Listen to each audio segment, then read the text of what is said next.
Bismillahirrahmanirrahim. Assalamualaikum warahmatullahi ta'ala wabarakatuh. Alhamdulillah.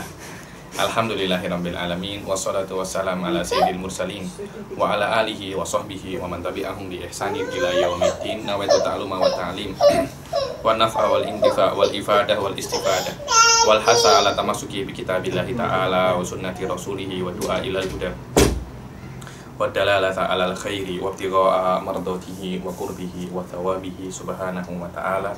Allahumma faqihna fid din wa alimna ta'wil. Rabbi shrah li sadri wa yassir li amri wahlul 'uqdatam min lisani yafqahu qawli waj'al waziran min ahli. Bismillahirrahmanirrahim.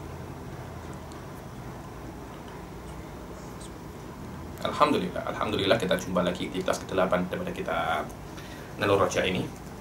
Setelah pertemuan yang lalu kita menyelesaikan tentang furudul ghusl dan tentang mujibatul ghusl. Sekarang kita akan masuk ke fasal yang setelahnya, yaitu syurutul wudu.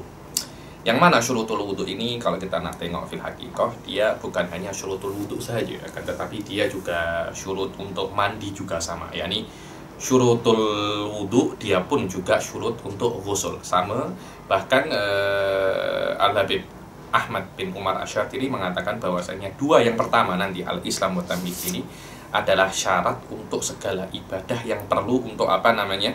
Yang perlu untuk niat, yang perlu untuk niat. Bahwasanya dua daripada Islam dan tamyiz ini setiap ibadah memerlukan apa? Islam wa tamyiz. Dan yang ketiga yaitu an-naqa anil haid wan nifas.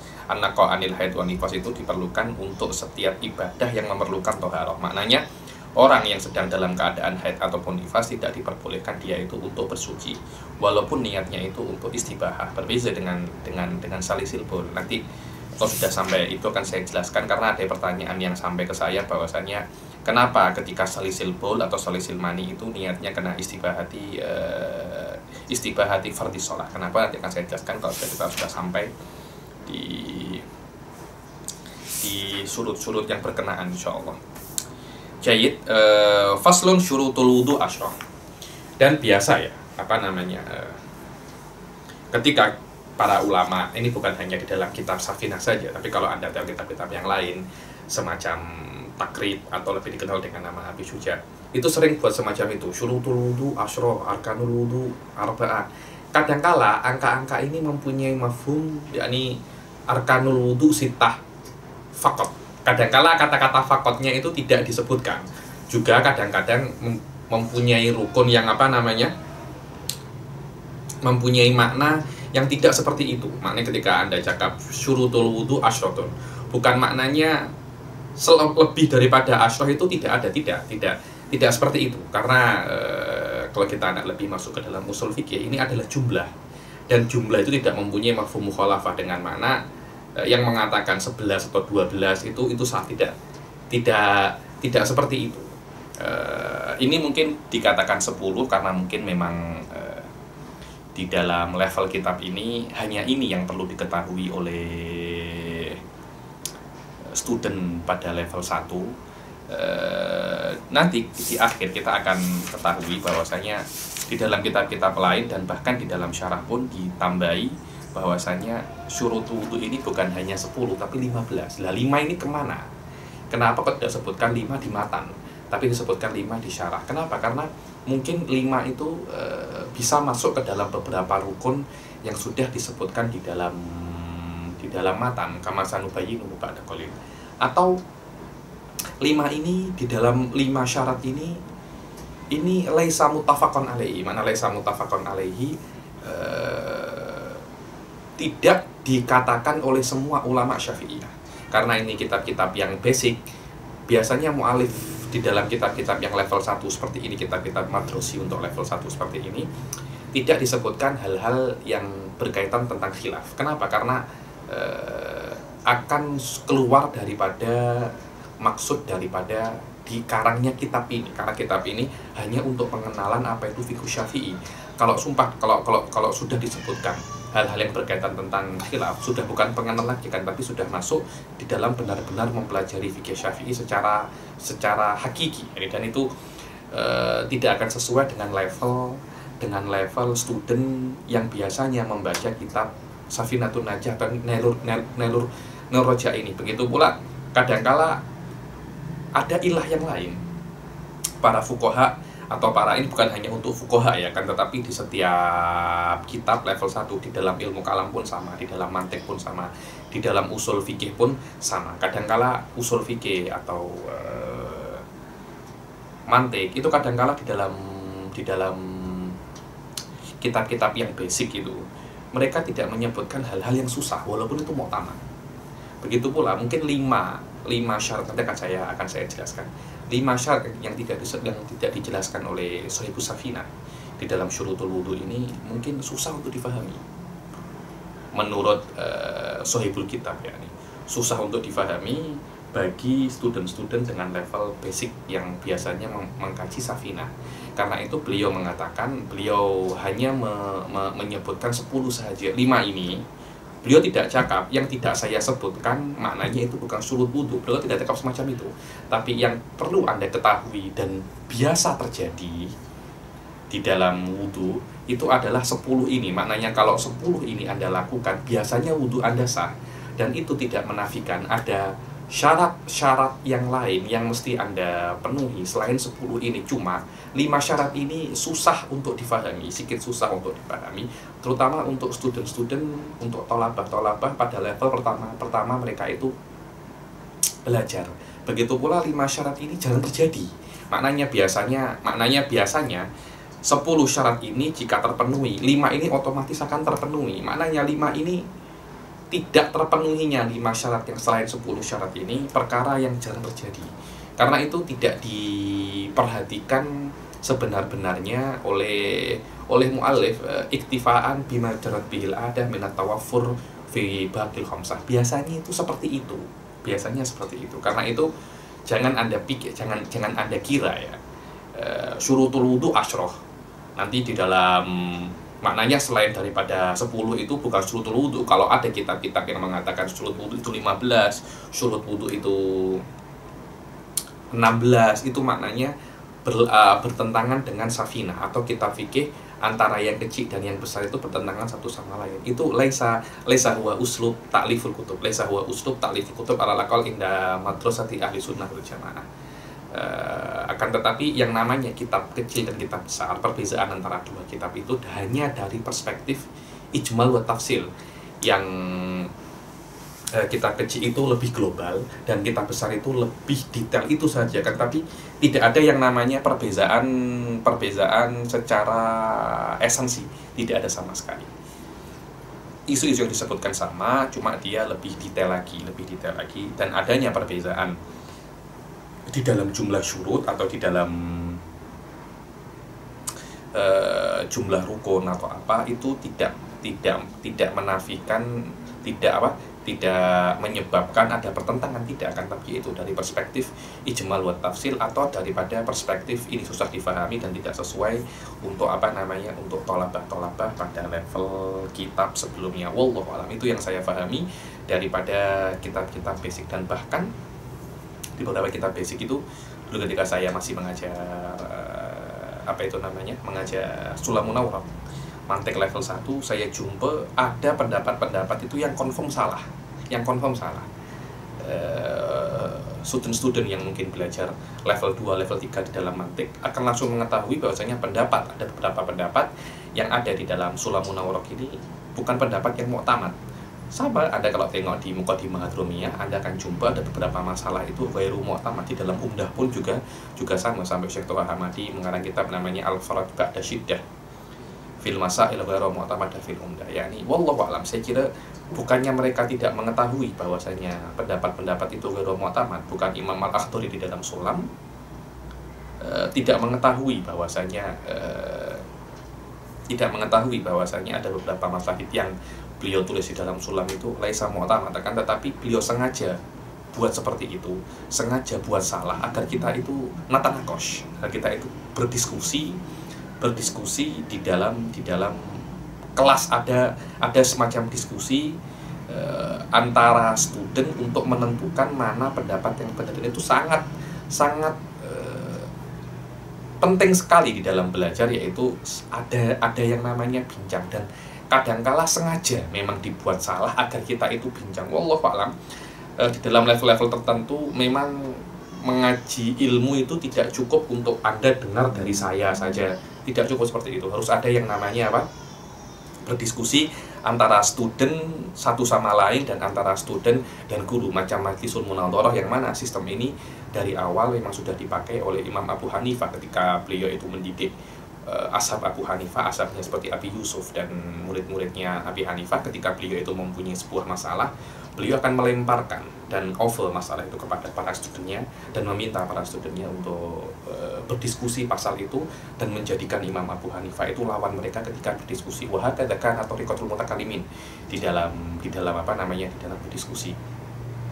Dulu ketika saya dengan Syekh Said, beberapa kali Syekh Said itu mengajak kami berdiskusi, dan Syekh Said yunasib nafsahu bukan asy'ari, yani ana sa atakallam ala lisanil mu'tazilah, anta tatakallam ala lisanil ahli sunnah, anta ala lisanil mujassimah. Kemudian kita berdiskusi tentang sebuah masalah dengan dalilnya. Dari situ kita akan mendapatkan faedah yang sangat besar sekali di dalam bagaimana kita ini bisa nukimul adillah tanpa kita menukil daripada ulama-ulama, yakni pure kita hanya menggunakan otak kita di dalam bagaimana nafhamul masalah wa nastadil alaiha. Dan ini adalah cara, wallahu a'lam, cara di dalam memahamkan dirasah, tetapi itu hanya sesuai di dalam level-level selain level basic.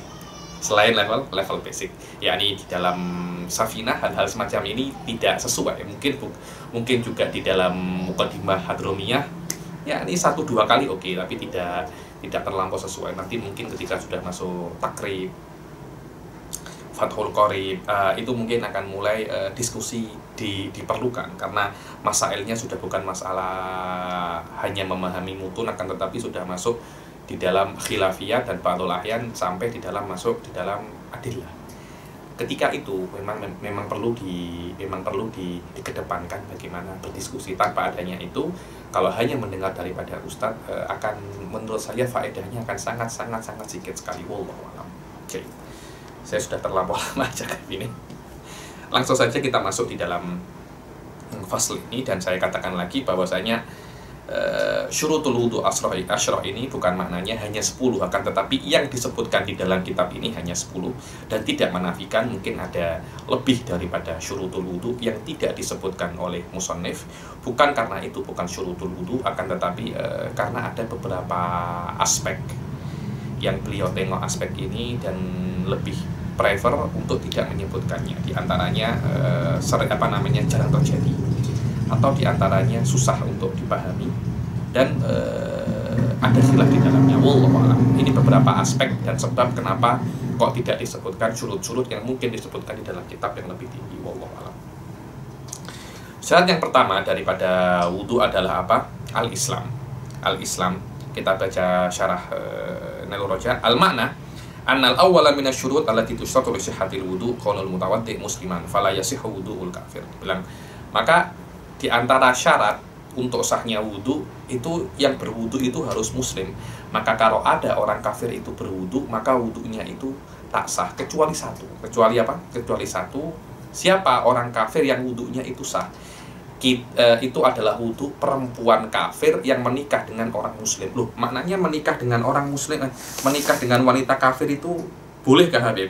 Nah, saya kan sekarang ini saya buat tesis di dalam budak-budak kecil, ya, di dalam children right, dan ada masalah ini saya tulis di sini bahwasanya Syafi'iyah katakan dengan yang lainnya. Kalau kita nak tengok kitab-kitab yang lain atau madhab-madhab yang lain akan panjang, tapi Syafi'iyah mengatakan diperbolehkan untuk menikah dengan perempuan yang tidak Islam. Perempuan tidak Islam, maknanya Anda suka dengan perempuan yang tidak Islam, Anda nak menikahinya, tidak apa-apa, dengan syarat apa?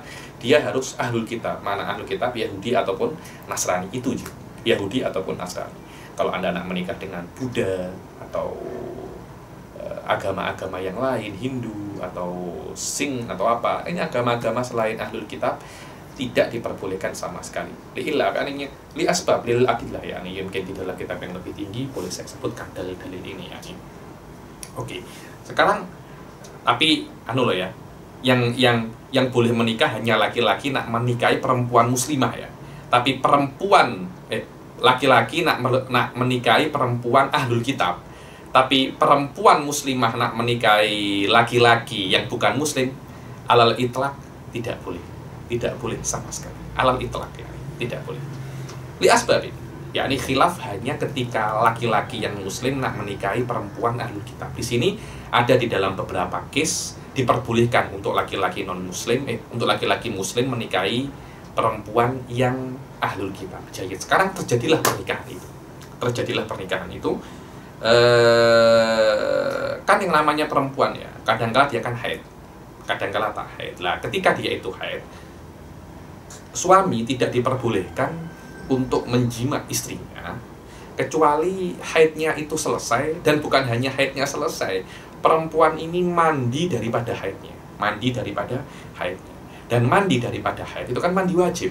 Dia bukan mandi biasa. Kalau mandi biasa kan setiap hari kita mandi biasa, cuma ini mandi wajib. Dan mandi wajib mempunyai 2 rukun yang sudah lewat. Apa rukunnya? An-niyah wa ta'mimul badani bil ma'. Lah, sedangkan di antara syaratnya niat dan syaratnya mandi, kalau saya katakan 10 syarat ini bukan hanya syarat wudu, kan, tapi syarat mandi pun juga sama. Syaratnya niat dan syaratnya mandi itu harus dia itu muslim. Maknanya kalau dia tidak muslim, mandinya tidak sah, mandi janabahnya tidak sah. Ketika mandi janabahnya tidak sah, maka suami itu tidak diperbolehkan untuk menjimaknya. Loh, bagaimana?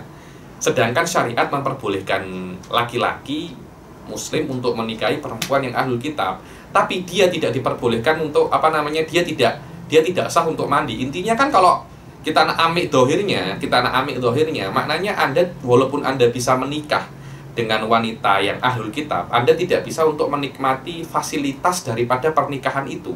Dan fasilitas yang paling dianggap berat di dalam pernikahan, bahwa maksud asasi minal pernikahan yaitu adalah tamattu dan berjima itu sendiri. Karena berjima itu tanpa pernikahan itu zina. Kalau Anda nak berjima, ada SOP-nya. Apa itu? Anda menikah dulu. Lah, sekarang syariat memperbolehkan saya untuk menikahi ahlul kitab, tapi ketika dia nak mandi tak sah. Dan kalau dia tak mandi, saya tidak boleh untuk menjima. Ya, intinya saya tidak bisa untuk menikahi ahlul kitab. Untuk keluar daripada iskal ini, para fuqaha mengatakan diperbolehkan exception di dalam masalah ini. Perempuan ahlul kitab diperbolehkan untuk mandi janabah, dan dianggap mandi janabahnya itu sah walaupun dia tidak muslim. Exception ini saja. Untuk apa? Bukan untuk mengangkat hadas akbarnya perempuan ini, tidak. Karena dari awal dia itu muslimah, dia itu ahlul kitab, dan dia tidak percaya dengan yang namanya hadas akbar. Tapi mandinya dia diperbolehkan untuk suaminya, agar suaminya bisa untuk menjima dia, bukan untuk menghilangkan hadas akbar dia. Wallahu a'lam ya. Dari perspektif itu, karena itu para ulama mengatakan lakin yustathna ghuslul kafirah litahilla minal haidi lihalilihal muslim fa innahu yasih wa tajibu i'adatuhu ila aslama suf.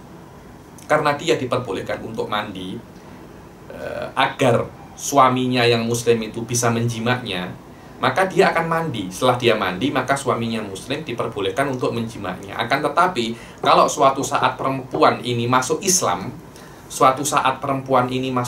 maka dia diwajibkan untuk mengulangi mandinya. Kenapa? Karena mandi yang Anda lakukan pada saat Anda belum menjadi mu'alaf, itu tidak dianggap sah. Hadas akbar Anda masih ada. Akan tetapi Anda diperbolehkan Anda mandi agar suami Anda bisa menjima Anda. Itu je. Karena itu ketika Anda nanti mu'alaf, Anda diwajibkan untuk mengulang mandi Anda. Dan mandi ketika masuk Islam hukumnya sunnah, kecuali kalau di dalam keadaan sunnah, kecuali ketika di dalam keadaan masih belum masuk Islam, dia itu sudah pernah janabah. Ketika itu hukum mandinya sudah bukan sunnah lagi, tapi apa? Wajib. Wallahu a'lam. Faslun syurutul wudu. Asyatun yang pertama adalah Islam, yang kedua adalah tamyiz. Dan tamyiz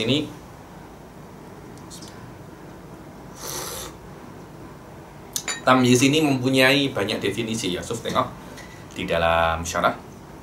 At-tamyiz fil insan an yafhamal khitab wa yaruddal jawab.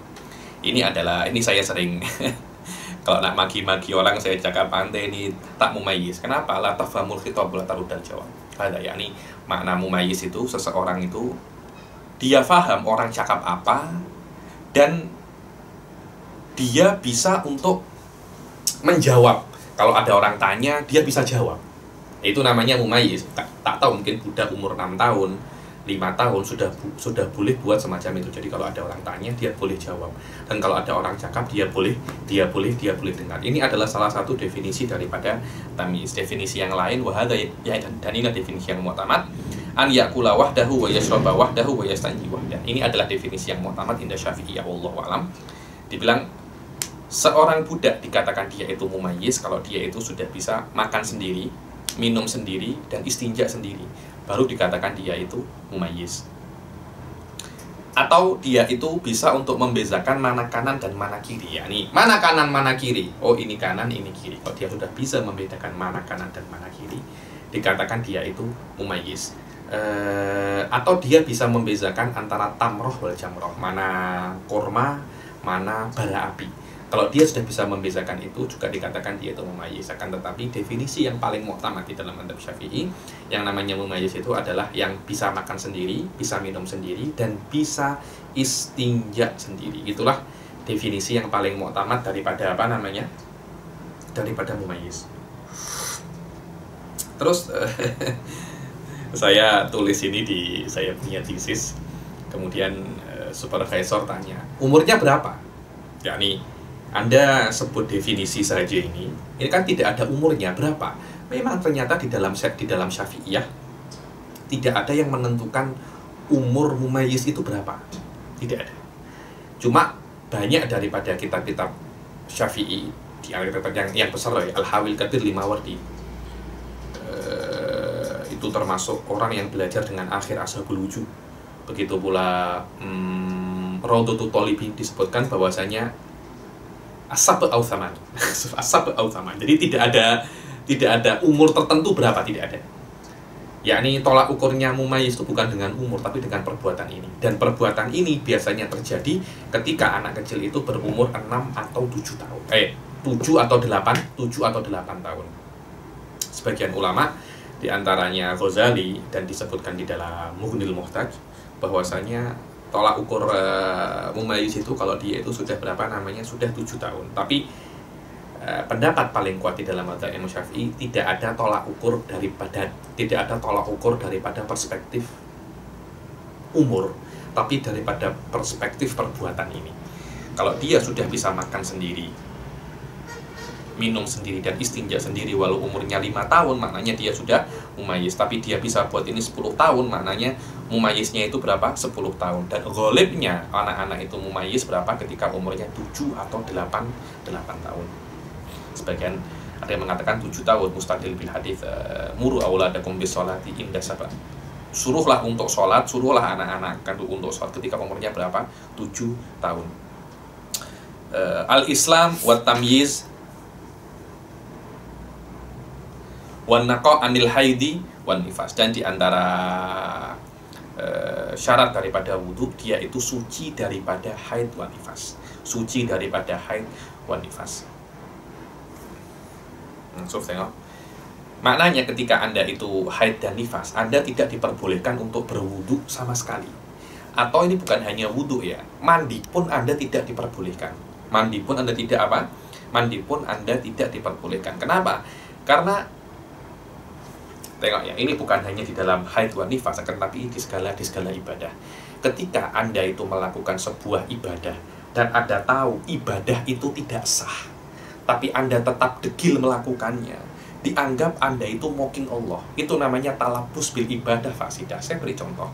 Orang sholat tanpa wudhu dan dia tahu sholat tanpa wudhu itu tidak sah, tapi dia tetap degil untuk sholat tanpa wudhu. Sholat tanpa wudhunya itu hukumnya apa? Haram. Berbeza kalau dia tidak tahu bahwasanya sekarang dia tidak punya wudhu, kemudian dia setelah sholat dia baru sadar, oh saya tidak punya wudhu.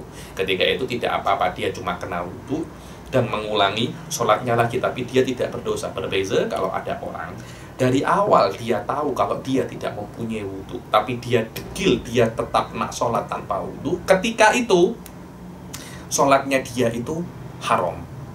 Kenapa? Itu namanya Anda melakukan ibadah yang tidak sah. Sengaja melakukan ibadah yang tidak sah itu haram. Tengok ya. Gunanya Anda itu mandi itu apa? Gunanya Anda itu mandi untuk mengangkat hadas besar. Mandi wajib ya.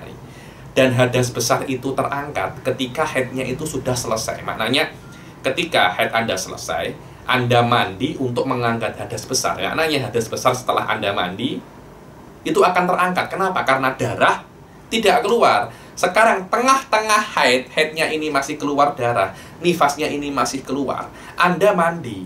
Loh, mandi janabah ketika itu tidak mengangkat hadas. Kenapa? Karena darahnya masih keluar. Maknanya ketika itu mandi Anda itu tidak sah. Kenapa? Karena mandi yang seharusnya mengangkat hadas di sini tidak mengangkat hadas. Selama dia tidak mengangkat hadas, maknanya maksud asli daripada mandi itu tidak terpenuhi, maka dianggap mandi Anda itu tidak sah. Karena itu ketika mandi Anda tidak sah dan Anda tahu itu tidak sah dan Anda tetap melakukannya, dikatakan Anda itu mutalabbisan bila ibadah fasidah. Dan ketika itu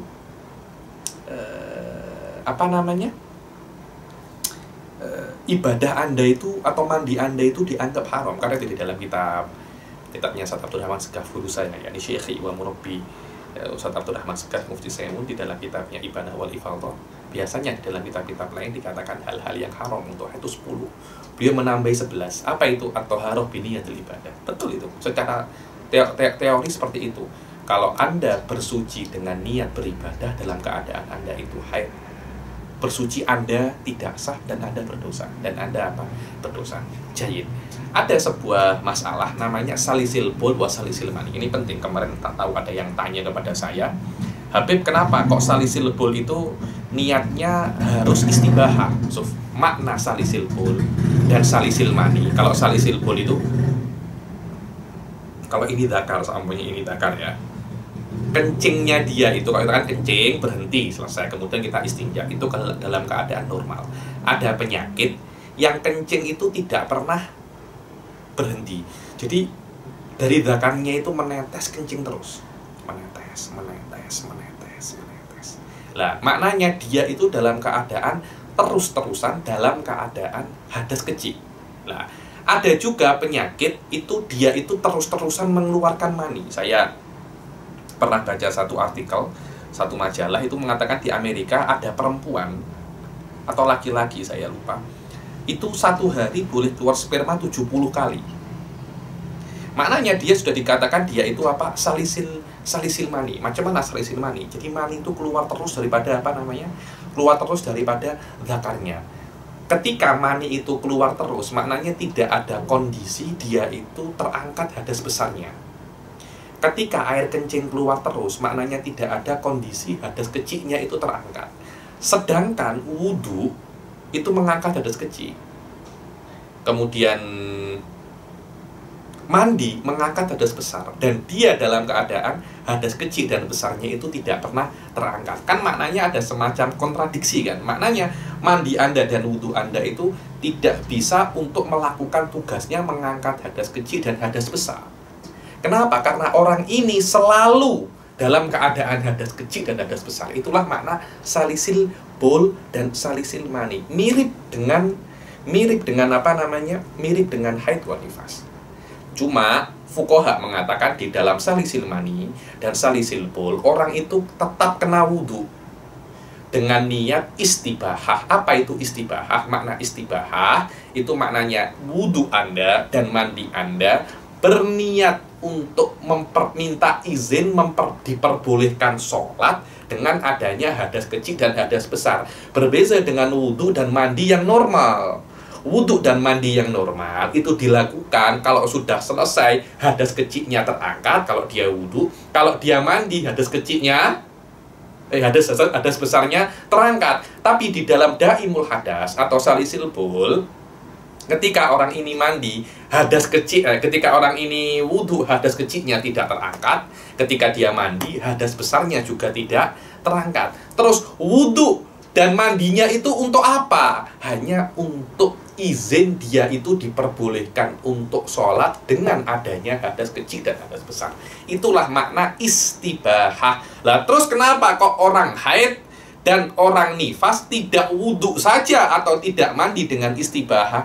Tidak. Kenapa? Karena karena haid itu waktunya sikit saja. Haid itu biasanya 3-4 hari, 6 hari, sab'ah au sittah. Dibilang 6 atau 7 hari, haidnya itu selesai. Haidnya itu selesai. Berbeda dengan penyakit. Kalau nifas biasanya tuh beberapa perempuan nifasnya itu saya tanya secara fikihnya itu 40 hari.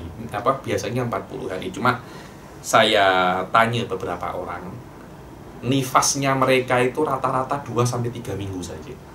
Nah, maknanya kan fatroh dan nifas itu tak sering pun. Maknanya kalau perempuan itu mempunyai anak 7 sekali, ini seumur hidup hanya 7 kali dia nifas. 7 kali dia nifas. Jadi maknanya nifas dan haid itu mempunyai waktu yang khas. Maknanya akan ada awal dan ada akhirnya, dan tidak lama. Berbeda dengan penyakit. Kadangkala penyakit salisil bul itu bertahun-tahun tahu. Bayangkan kalau ada laki-laki salisil bul wa salisil mani. Maknanya kalau dia tidak boleh untuk bersuci, maknanya dia kena cuti sholat 1 tahun, 2 tahun, 3 tahun. Seronok sangat. Setelah itu macam nak masuk surga pula. Alamak. Tak boleh macam itu. Karena itu fuqaha mengatakan, walaupun Anda salisul mani, walaupun Anda salisil bul, Anda tetap diwajibkan untuk wudhu dan mandi.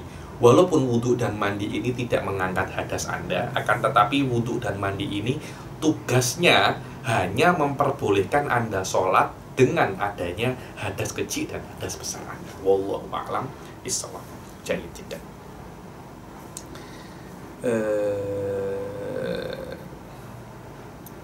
Dan itulah makna apa an-naqa anil haidi wan nifas. Syarat yang ketiga daripada syurutul ghusl dan syurutul wudu, dia itu harus suci daripada haid wan nifas. Kita baca di sini al makna an-natsalisa daripada syarat.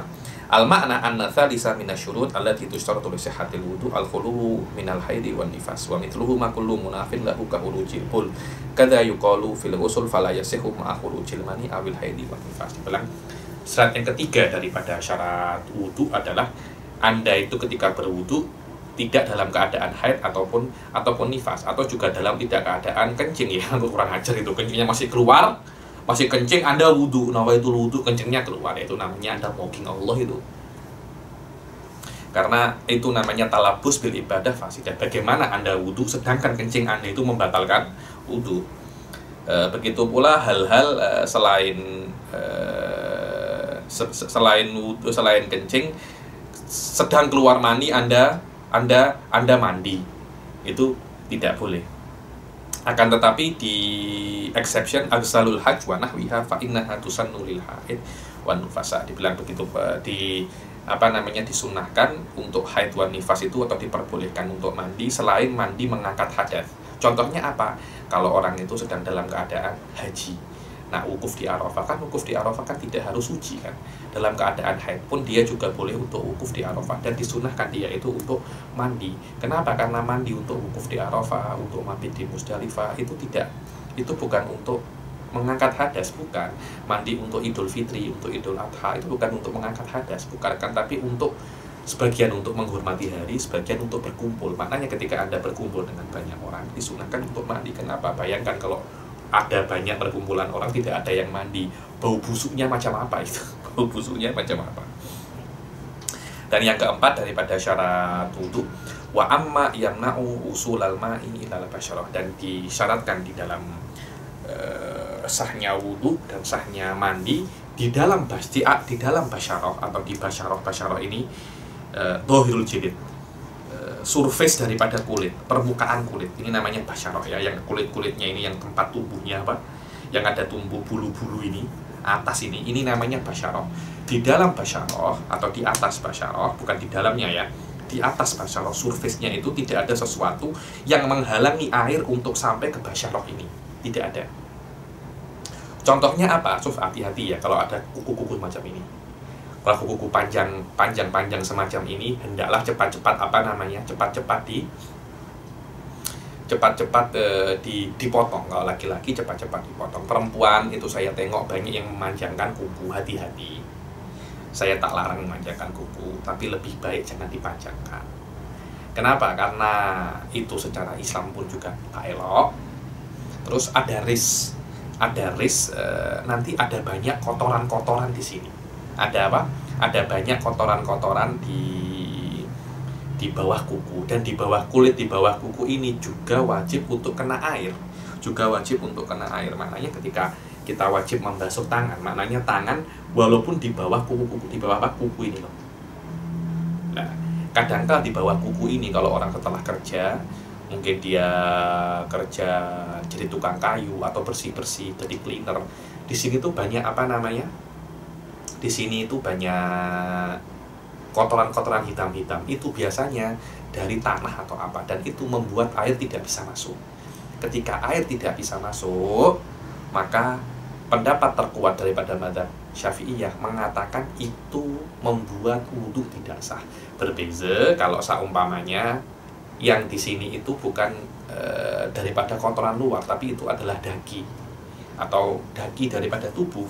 Ketika di bawah kuku ini adalah daging daripada tubuh, maka wudhunya sah. Walaupun ada pendapat yang mengatakan, kata silap Imam Ghazali mengatakan bahwasanya walaupun ada kotoran di bawah kuku, kotoran apapun, wudhunya tetap sah, karena yang ada di bawah kuku ini tidak masuk di dalam anggota bagian tubuh. Kan tapi itu bukan pendapat yang terkuat. Pendapat yang terkuat ini masuk di dalam bagian tubuh, dan kalau ada kotoran-kotoran di bawah kuku ini, tengok kotoran dari apa. Kalau itu kotoran daripada daging manusia, kalau orang Tulungagung cakapnya bolot, daging bahasa Arabnya daron.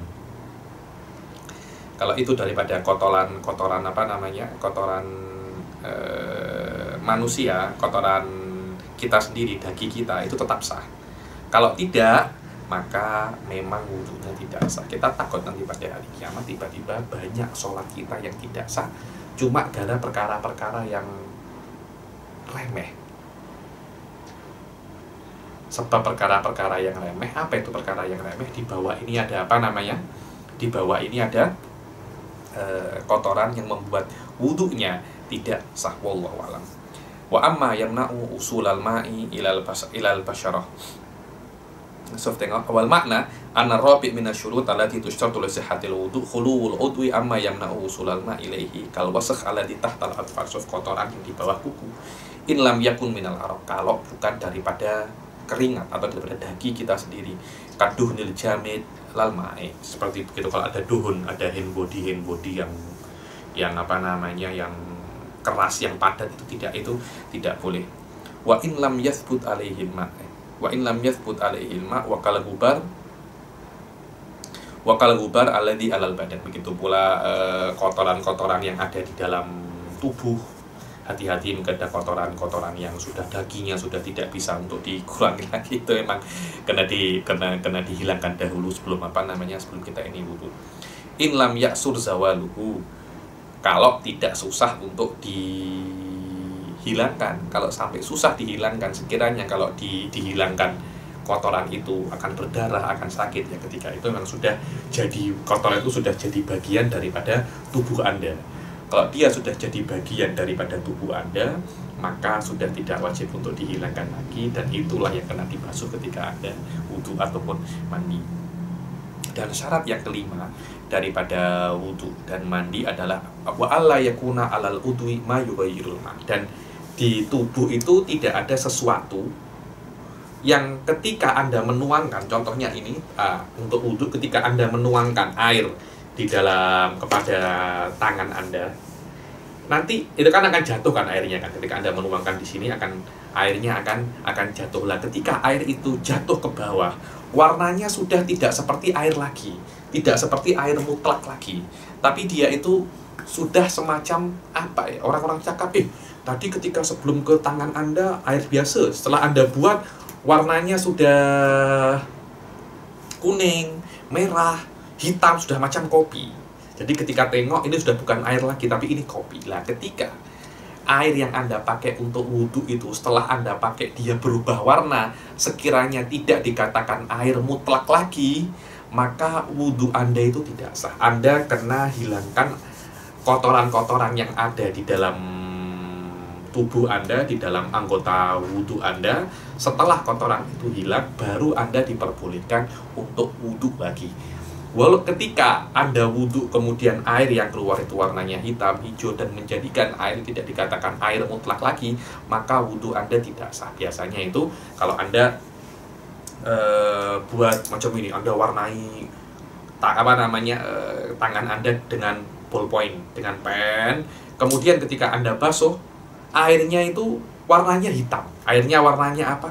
Hitam. Itu kalau ketika Anda buat macam itu ketika wudhu Anda tak sah.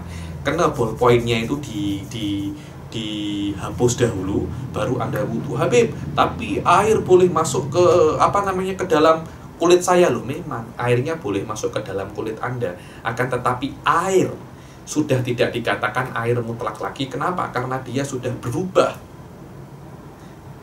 menjadi air yang bukan air mutlak lagi. Dan syaratnya adalah wudhu itu harus menggunakan air mutlak. Terus apa itu air mutlak? Sekejap lagi akan saya jelaskan apa itu al-ma'ul mutlak. Sekejap lagi. Wa alla yakuna 'alal udwi ma yughayyirul ma'a al-ilmu bi fardiyatihi. Makna al-ilmu bi fardiyatihi,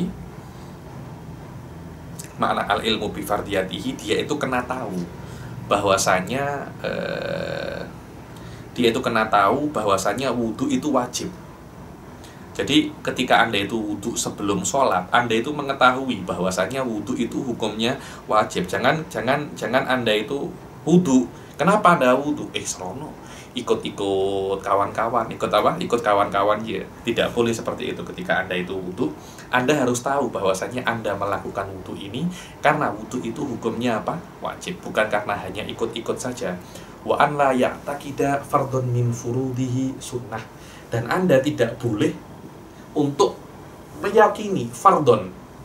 Fardon di sini Anda kena tambahi muayyanan ya, bukan fardon saja, karena fardon ini dia itu nakirah, dan nakirah itu menunjukkan ada muta'yin.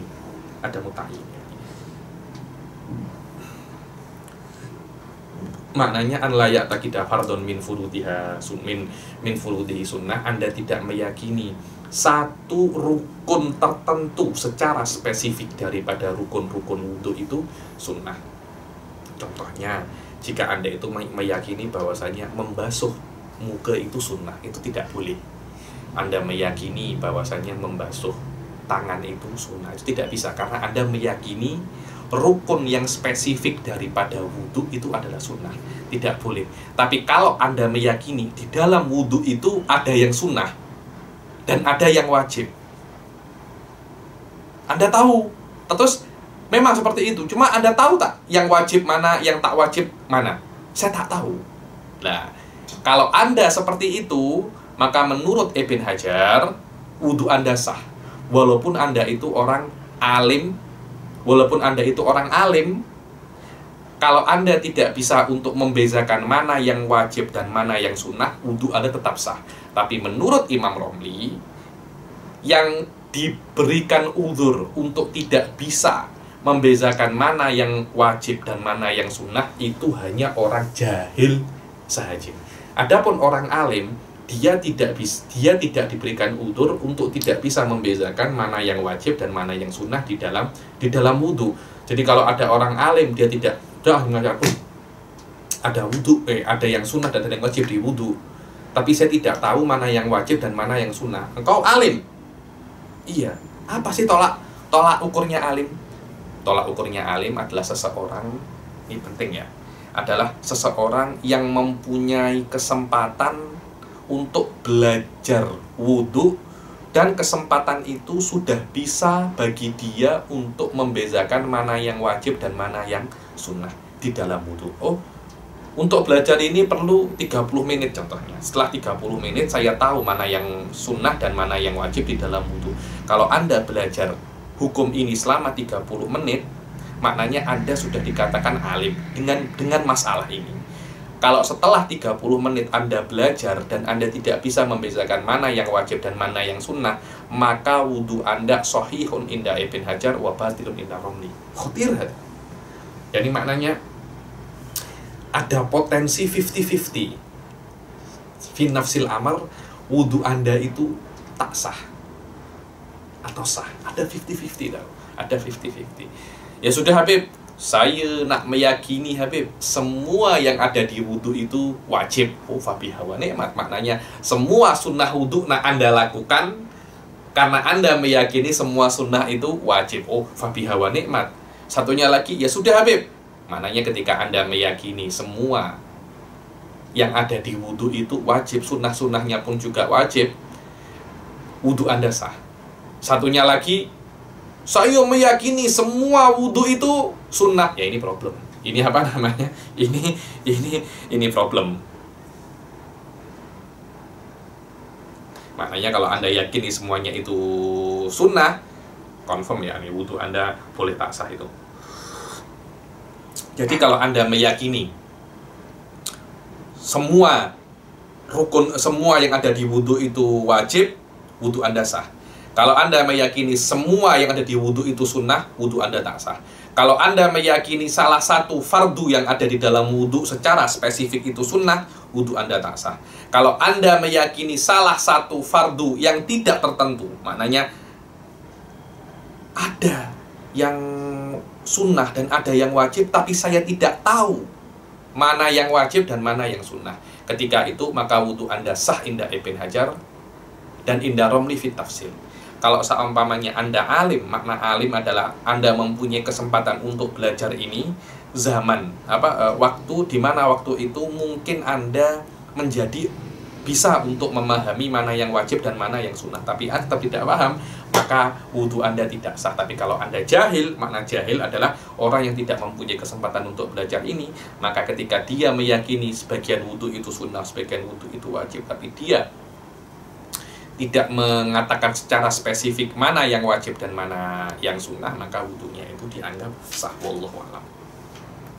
Dan yang ke-8 di antara syarat wudhu ataupun mandi adalah al-ma'ut tahur. Al-ma'ut tahur, bukan ma'ut tuhur ya, bukan bi dhamit ta, tapi bi fathit ta. Al-ma'ut tahur. Apa itu al-ma'ut tahur? Maknanya air. Tahur itu dia bukan tohir. Kalau tohir itu hanya suci, tapi tohur itu adalah sighah mubalaghah daripada tohir, yang maknanya sangat suci.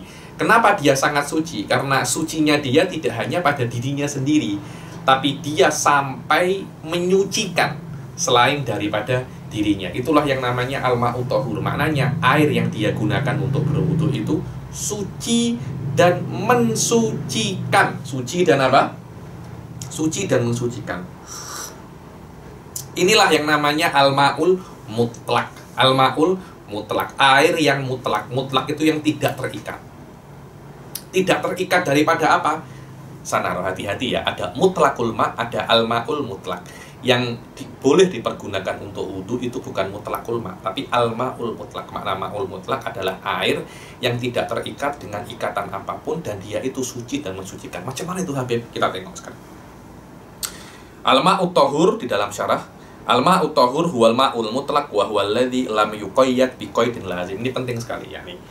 Ma'ul mutlak adalah air yang tidak diikat dengan ikatan yang lazim.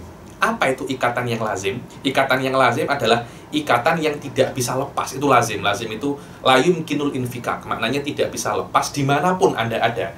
Contohnya, oke, ini adalah air teh. Teh ini adalah ikatan, karena ma'usyai, ikatan ini di dalam bahasa Arab yaitu imma sifah ya imma idhofah. Ma'usyai idhofah, maknanya ini bukan air biasa, tapi ini adalah air yang diikat dengan dia itu teh. Dan air teh ini ikatannya itu lazim, maknanya Anda ini di gelas ini namanya air teh. Anda pindah ke cangkir juga namanya air teh. Anda pindah ke botol juga namanya apa? Air teh. Nah, selama dia seperti itu, maka tidak dikatakan ini adalah ma'ul mutlak. Berbeda dengan ini, Sof, ini adalah air sea master. Ketika Anda letak di sini namanya air sea master. Coba Anda letak di gelas. Ketika Anda letak di gelas, apakah namanya masih air sea master? Tidak, namanya hanya air saja. Hanya apa? Hanya air saja. Dia tidak dinamakan air sea master. Begitu pula kalau Anda ke telaga. Kalau orang Indonesia cakapnya sumur. Kalau Anda ke telaga, air telaga itu air dengan muqayyad, Suf. Dibilang ma'ul bi'ri, air telaga. Ketika Anda ambil air telaga, sebelum Anda ambil, namanya air telaga. Kemudian Anda ambil air itu, Anda letak di gelas. Orang yang tidak tahu akan cakap ini air. Dia tidak akan cakap itu adalah air telaga. Berbeza dengan teh. Teh itu Anda letak dimanapun. Orang yang tidak tahu kalau itu teh, ketika dia minum, ini bukan air, ini air teh. Ini air apa? Ini air teh. Kalau orang Malaysia cakapnya air teh o. Ini air teh o. Siapa pun akan cakap ini air teh o. Tak kisah Anda letak di mana, pasti orang akan cakap air teh o. Berbeza dengan air telaga tuh. Air telaga, ketika di telaga namanya air telaga. Anda ambil di baldi, kalau orang tak tahu itu daripada telaga, ini air apa? Air biasa, air di baldi. Anda rubah di gelas, air gelas. Itu namanya air ini muqayyad. Dia ada ikatannya, yaitu air telaga. Tapi ikatannya itu tidak lazim. Maknanya ikatannya itu masih bisa terlepas. Berbeza dengan air teh o, air kopi, air sirap. Air sirap itu adalah ikatan untuk air. Kopi adalah ikatan untuk air. Tapi ikatan ini tidak mungkin terlepas bila-bila. Tidak mungkin terlepas. Dan selama ikatan itu tidak bisa untuk terlepas, maka tidak bisa digunakan untuk apa? Tidak bisa digunakan untuk wudu. Itulah maknanya al-ma'ul mutlaq. Indal alim bihalihi min ahlil urfi wal lisan. Dibilang air yang tidak diikat dengan ikatan yang lazim bagi orang yang mengetahui keadaan air itu menurut ahlil uruf wal lisan. Maknanya kalau ada ahlil uruf mengatakan bahwasanya air ini ikatannya bisa untuk dilepas, maknanya ini adalah ma'ul mutlak. Ahli lisan ahlul lughah. Bi an lam yuqayyad bi qaidin aslan. Macam mana itu kalau dia itu tidak diikat dengan idhofah ataupun sifat? Air bas. Ini apa? Air. Tidak ada air telaga, air simaste, air sungai, cakap air. Itu air mutlak. Atau dia ada ikatannya, tapi ikatan itu bisa untuk terlepas, seperti yang saya jelaskan air telaga tadi. Au quyida biqaidin munfak kama il bahar wa ma'il bi'r, seperti air laut dan air sungai. Wa kharaja bihi al muqayyad biqaidin lazim, dan keluar daripada air ini adalah air yang terikat dengan ikatan yang tidak bisa lepas. Contohnya apa? Ma'ul bitih, air tembikai. Kalau orang Indonesia cakapnya air semangka. Kita cakap sekarang mungkin jus tembikai. Jus tembikai, Anda nak letak di plastik, ya namanya jus tembikai.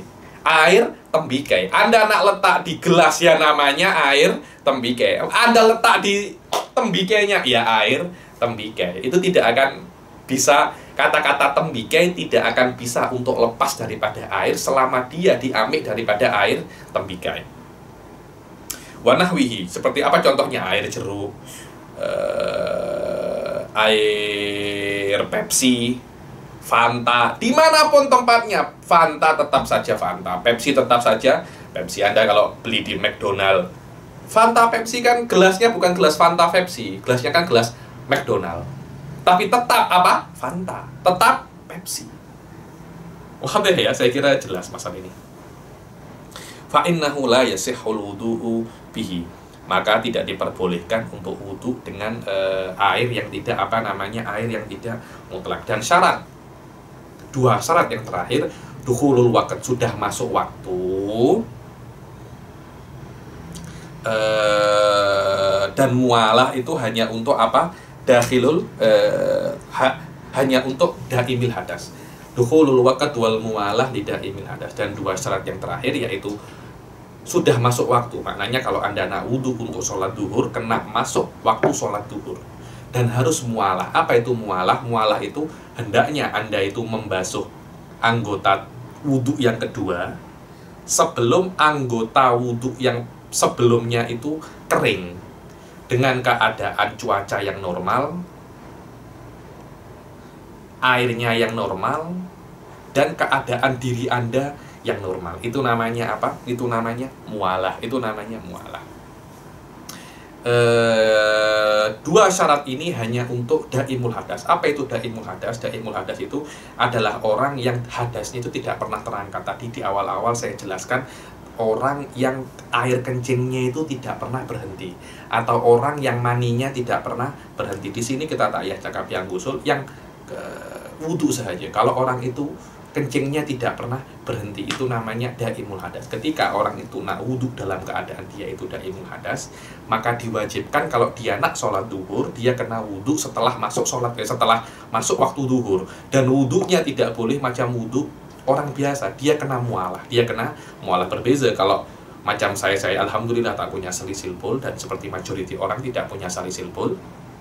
Ketika mereka itu wudhu, mereka bisa untuk wudhu asar di waktu duhur. Saya dulu ketika wudhu, biasanya kalau saya wudhu itu asar, maghrib dan isya, saya wudhu sekali. Saya wudhu sekali. Salisil bol tidak boleh semacam itu. Dia isya kena wudhu isya, wudhu kena wudhu, maghrib juga kena wudhu maghrib. Dia tidak boleh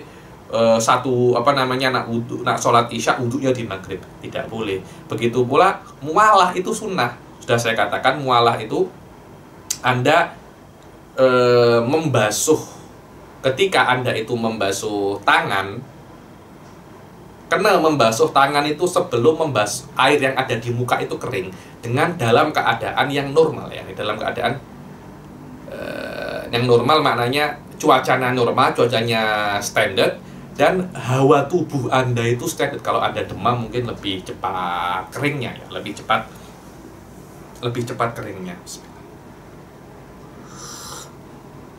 Lebih cepat keringnya. Lah, mualah ini bagi orang biasa hukumnya sunnah. Maknanya, ini saya memang sudah saya jelaskan, saya ini sering-sering buat macam ini kalau saya di Jordan, karena air di Jordan susah. Jadi, kalau saya wudhu di rumah, mungkin wudhu muka dan tangan dan mengusap kepala. Ketika saya nak membasuh kaki, airnya habis, saya lari ke masjid. Walaupun mungkin larinya 1 jam setelah saya wudhu, kemudian saya ke masjid hanya untuk basuh kaki saja. Jadi selain basuh kaki sudah saya buat 1 jam yang lalu. Setelah 1 jam saya baru basuh kaki. Apakah itu sah? Sah. Kalau untuk orang yang bukan daimul hadas. Adapun kalau daimul hadas, mualah itu hukumnya wajib. Kalau saya buat itu dalam keadaan saya daimul hadas, tidak sah, dan saya kena mengulang wudhu daripada awal. Wallahu a'lam. Jayid. Sof tengok di syarahnya. Wa baqiya min syurutil wudhu wal ghusli ziyadatan ala ma dzakaru khamsah. Dan tersisa baki daripada syarat wudhu dan mandi di atas 10 yang disebutkan itu 5. Maksudnya ada 5 yang kurang. Apa itu? Izalatun najasah al ainiyah lal hukmiyah. Dibilang wajib sebelum Anda berwudu itu menghilangkan najasah al-ainiyah. Apa itu najasah ainiyah? Makna najasah ainiyah itu adalah najis yang ada bau, rasa, dan warna. Itu namanya najasah ainiyah. Adapun najasah hukmiyah itu adalah najis yang tidak bisa diketahui bau, rasa, dan warnanya. Bukan najis yang tidak ada bau, rasa, dan warnanya. Itu namanya tidak ada apa-apa ketika itu. Bukan seperti itu, maknanya najisnya ada, cuma Anda tidak bisa mengetahui, tidak bisa mencium baunya, merasakan rasanya, atau melihat warnanya. Itu namanya najasah hukmiyah. Lah, kalau ada najis, contohnya di sini ada najisnya burung. Ketika Anda berwudu, tidak boleh wudhu sambil membersihkan najis ini. Najisnya dahulu kena dibersihkan. Setelah najisnya ini bersih, baru Anda berwudhu. Berbeza dengan najasah hukmiyah. Kalau ada najasah hukmiyah di tangan Anda diperbolehkan untuk membasuh tangan dengan niat wudhu, dan otomatis najasah hukmiyahnya juga akan terbasuh. Di dalam najasah ainiyah tidak boleh ini. Izalatun najasah al-ainiyah lal hukmiyah bal yakfi laha ma'al hadasi ghuslatun wahidah. Akan tetapi cukup dengan kalau najisnya itu najasah hukmiyah, maka yakfi ketika dia itu berwudu plus apa namanya hanya satu basuhan saja, yakni basuhan untuk wudhu, yang mana satu basuhan itu bisa untuk mengangkat hadas kecil dan menyucikan hadas najasah hukmiyah pula. Dan yang kedua, wajar yulma'i ala jami'il wudu. Dan yang namanya berwudu ya, harus airnya itu harus mengalir. Harus mengalir. Anda tidak bisa untuk mengusap saja ada air. Tidak bisa. Dan ini tak disebutkan pun Anda juga sudah paham bahwasanya yang namanya wudu itu membasuh muka, membasuh tangan, dan yang namanya tangan itu adalah yang namanya membasuh itu adalah joroyanun, karena itu tidak disebutkan di dalam matan. Wajariyul ma'i ala jami'il udwi tahakkukul muqtadha. Makna tahakkukul muqtadha, tahakkukul muqtadha itu ketika Anda berwudu harus jelas kenapa Anda berwudu. Maknanya ketika Anda itu berwudu harus jelas Anda itu punya hadas. Imbanal hal ya. Jadi saya ini wudu kenapa? Apakah ya kan yang namanya sebabnya wudu kan ada hadas kecil. Maknanya ketika Anda wudu itu Anda tahu bahwasanya Anda sedang berhadas kecil. Bukan tadi saya hadas apa tak ya? Tadi saya kentut apa tak ya? Itu tidak boleh. Anda kena jelaskan, Anda kena yakin bahwasanya Anda memang tidak mempunyai wudu. Kalau Anda ragu-ragu, itu ada tafsirnya tuh. Nah, sekarang kalau Anda ragu-ragu tadi saya itu batal atau tidak, rekomen saya sentuh kemaluan Anda. Ketika Anda menyentuh kemaluan Anda, confirm Anda tidak mempunyai wudu, baru setelah itu Anda wudu. Dan yang keempat adalah dawamun niyati hukman, yakni apa makna dawamun niyati hukman? Bi an la yasrifuha ila ghairil manwi. Dan ketika Anda itu wudu ya, kan Anda diwajibkan untuk niat. Nawaitu fardhu wudu, sudah. Anda hanya wajib niat ketika Anda awal membasuh muka itu. Setelah itu Anda tidak wajib untuk melafadzkan niat lagi. Akan tetapi Anda wajib di dalam hukum niat. Apa itu hukum niat? Anda tidak menjadikan gerakan wudhu itu untuk selain wudhu. Contohnya seharusnya Anda kan membasuh tangan itu untuk wudhu. Tapi Anda ketika membasuh tangan, Anda tak nak membasuh tangan, tapi tak nak membasuh tangan untuk wudhu, tapi hanya Anda ingin membersihkan kotoran saja. Akhirnya membasuh tangan itu tidak Anda gunakan untuk wudhu, tapi Anda niatkan untuk membersihkan tangan daripada kotoran. Itu namanya Anda menjadikan wudhu Anda bukan wudhu. Itulah yang namanya sorfun niyah. Itu yang namanya apa? Sorfun niyah. Dan dawamun niyati hukman, wallahu a'lam itu bukan syarat, kan, tetapi itu lebih daripada perspektif sunnah ya. Di perspektif sunnah, tapi di sini dikatakan syarat. Maknanya kalau Anda tusrifun niyah, tusriful wudu ila ghairil wudu, itu akan menjadikan wudu Anda tidak sah. Terus macam mana Habib?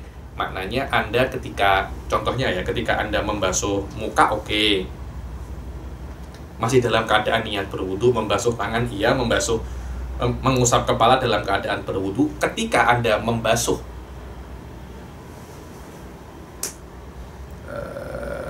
kaki, Anda berniat membasuh kaki itu bukan untuk wudu. Atau orang ini murtad ketika membasuh kaki, setelah 5 menit dia masuk Islam lagi. Nah, ketika itu yang batal adalah niatnya saja. Yang batal hanyalah niatnya saja. Maknanya ketika dia membasuh kaki, dia wajib niat balik. Jadi menjadikan gerakan wudhu tidak diniatkan untuk wudhu tidak membatalkan wudhu yang awal. Akan tetapi hanya menjadikan gerakan wudhu yang Anda tidak meniatkan gerakan itu untuk wudhu, Anda kena terjadi dunia saja. Itu saja. Karena itu tidak disebutkan di dalam matan. Yang kelima, ada mutaklikiha. Dan ketika Anda itu berniat wudhu, jangan Anda itu menggantungkan nawaitul wudu inja azaidun. Tidak boleh seperti itu. Kecuali kalau Anda mengatakan nawaitul wudu insya Allah. Insya Allah ini apa? Insya Allah saya nak tabarruk ya, karena Allah Subhanahu wa Ta'ala mengatakan di dalam surat Al-Kahfi, wala taqulanna li syai'in inni fa'ilun dzalika ghadan illa ayyasha Allah. Saya nak tabarruk dengan ayat dengan surat Al-Kahfi, bahwasanya setiap cakap apa-apa, kena cakap apa, insya Allah. Bahkan di wudhu pun, nawaitul wudhu, insya Allah. Insya Allah bukan taklik, akan tetapi ini hanya untuk tabarruk. Kalau Anda untuk tabarruk, no problem. Tapi kalau Anda berniat itu untuk taklik, maka wudhu Anda tidak sah, dan itu menjadikan Anda kena mengulangi wudhu daripada awal lagi. Wallahu a'lam bishawab. Dan sebenarnya saya nak mulai masuk sikit kepada nawaqitul wudhu, tapi macam sudah 1 jam lebih dan saya pun sudah penat. Insya Allah kita baca nawaqitul wudhu di pertemuan yang akan datang. Kita akhiri sampai sini. Wabillahi taufiq wal hidayah wa ridha wal inayah. Assalamualaikum warahmatullahi taala wabarakatuh.